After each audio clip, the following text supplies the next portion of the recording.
Hello everyone, this is our third problem involving pulley systems when we need to determine the acceleration of a certain pulley system. This is the pulley system we are going to look at today. We have two pulleys at the edges of a rough table. This is a rough table, as you can see over there. And there is one object in contact with this table, that's my M2. Then we have one string here connecting M2 to M1. Object M1 hanging at the end of this string without touching the table. And there is another string over here connecting M2 and M3 with object M3 hanging at this end of the string without touching the table. The two pulleys are ideal pulleys, messless and frictionless. What you see over here is the free body diagram for each of the three objects that I already introduced to you in a previous YouTube video that I shared with you and I created for you. So very fast, let's just go over the forces acting upon each one of the objects and check their magnitudes. Starting with M1, we have M1G vertically downwards and T1 vertically upwards. T1 should be greater than M1G because this whole system is given to rotate or to actually accelerate in clockwise motion. So therefore T1 over here, that's my positive direction, T1 over here should be greater than M1G, and T1 is 3 centimeters, M1G is 2.5. 3 is greater than 2.5, I'm good with that. Now on M2, there are two forces going in the y direction, the normal force and M2G, which must balance out since the object does not accelerate vertically and is 3 centimeters, and so is M2G, so they are balanced. And then we have three forces going in the horizontal, in the x direction.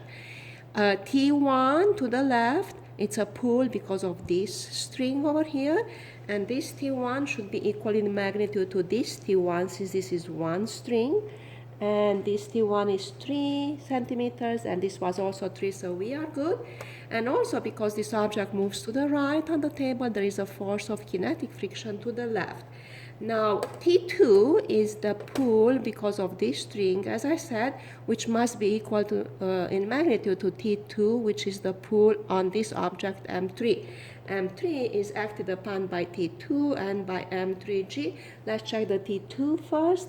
In magnitude 6 there, 6 here, so that's good.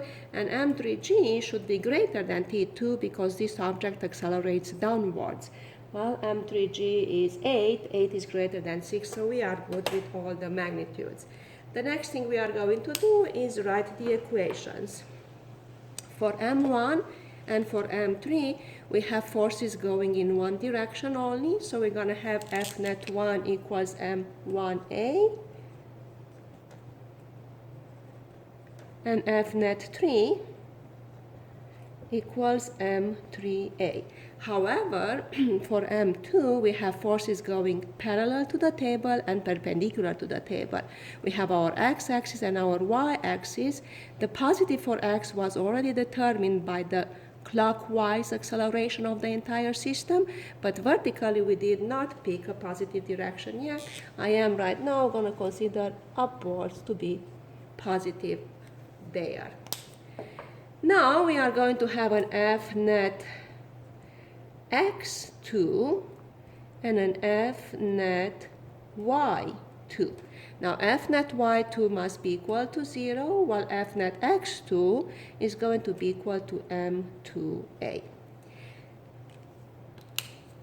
We are going to continue developing these equations, remembering that F net stands for the vector sum of all the forces.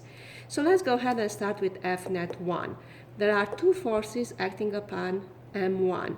One is positive, the other one is negative. The vector sum of these two forces must be equal to M1A.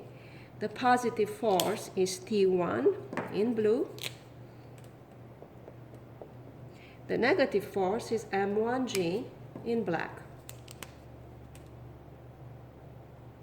When we simplify this, we are going to have the equation, the scalar equation, T1 minus M1G equals m1a.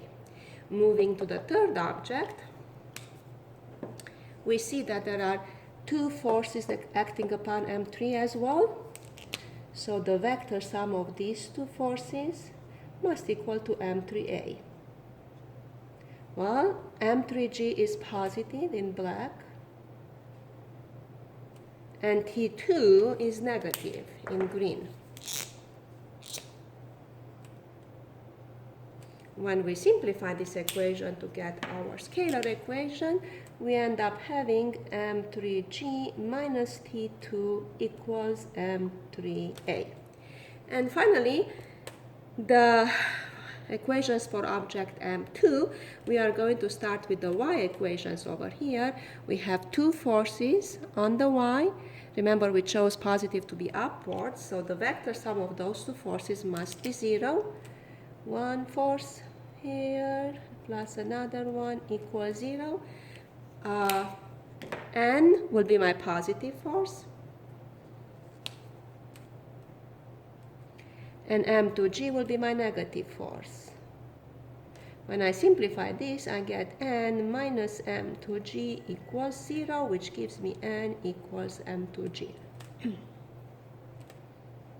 For the X forces, we have three forces. So we need to have the vector sum of those three forces. 1 plus 2 plus 3 equals M2A. Now the positive force is there in green, T2 plus T2, and Fk and T1 are negative. So negative Fk and negative T1. When we simplify this, we are going to end up with the following scalar equation: T2 minus Fk minus T1 equals M2A. But we know that Fk is in fact mu k times n, and n is M2G. So when we plug M2G here and this whole expression here, we are going to end up with the equation T2 minus mu k M2G minus T1 equals M2A. So now we have one equation for each of the three objects, and in these three equations we know everything but T1, T2, and A. The TBD is A, so therefore we would like to eliminate T1 and T2, and it should be obvious that, again, using the same procedure as we used in the previous two problems, if we add up the left-hand sides of the equations, set that equal to the sum of the right-hand sides, T1 and negative T1 will cancel out, T2 and negative T2 will cancel out. Let's do that very fast. T1 minus M1G plus T2 minus mu k M2G minus T1 plus M3G minus T2 equals M1A plus M2A plus M3A.